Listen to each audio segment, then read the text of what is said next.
Good morning, clue chasers and coffee sippers. This is your favorite hangout in the clouds. Morning Coffee Chat, where we fly miles high, decode mysterious history, and sip on piping hot theories. Today, we're veering off the map and into the mountains.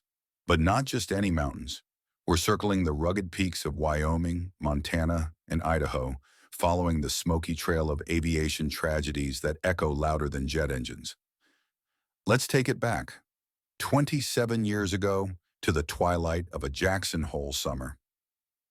August 17th, 1996. It was a moonless, black velvet night. A C-130, Hercules packed with President Clinton's support staff, roared off the Jackson Hole runway, straight into disaster. The pilot deviated from takeoff protocol, ascending into a blind wall of darkness. At 200 miles per hour, the aircraft slammed into Sheep Mountain, erupting into a fireball visible for miles.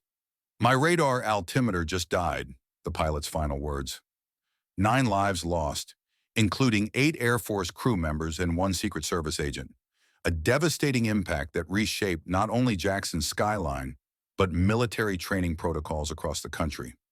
But why are we bringing this up now? Because clues often lie not only beyond the map's edge, but beneath wreckage. And this isn't the only story written in Mountain Fire. In Beyond the Map's Edge, the word pilot is used 4 times. Plane and airplane are each mentioned once. And nestled within the cryptic story is a chilling account of another wreck, one buried by time and pine needles near Sawtooth Lake. The book mentions they were spraying to kill beetles, but old records tell a different tale. Summer of 1957, a converted Navy torpedo bomber was deployed by the U.S. Forest Service to fight off spruce budworm. The pilot, James Leonard, World War II, Navy veteran, and his wife were both killed when the aircraft crashed while flying low in the Beaverhead National Forest, Montana. Half a century later, the wreckage still haunts the mountain. Some of the fuselage remains, scattered across the rim like clues left behind by fate. And just last year, July 2024, 2 more aerial incidents scorched the map. A helicopter crash in the Sawtooth National Forest during a wildfire mission. The pilots survived and hiked out to safety. Meanwhile, in Montana, a single-engine firefighting aircraft crashed into a reservoir while scooping water. The pilot didn't make it. These remote locations, Redfish Lake, Helena Reservoir, Jackson Hole, seem to echo the same ominous patterns.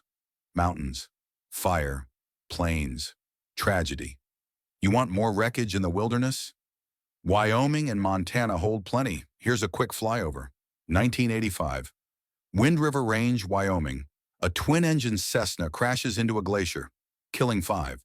The wreckage wasn't found until years later. 1962. Beartooth Mountains, Montana. A military training jet goes missing, remnants discovered by hikers a decade later. 2004, Absaroka Range, Wyoming. A private plane crashes in dense fog. The impact zone is discovered by elk hunters days later. Each of these tragedies left behind something more than twisted metal.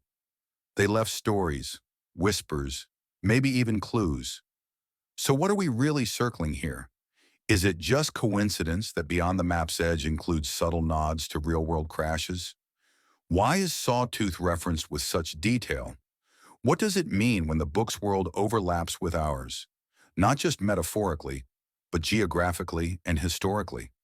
Whether it's Clinton's C-130, James Leonard's torpedo bomber, or the nameless single-engine scoop plane, one thing's for certain: wreckage has a way of lingering. Crashes create new maps. And sometimes, the treasure isn't just gold, but understanding what was lost in the smoke. Until next time, keep your coffee hot and your clues high altitude. This has been Morning Coffee Chat, where we sip, scan, and soar.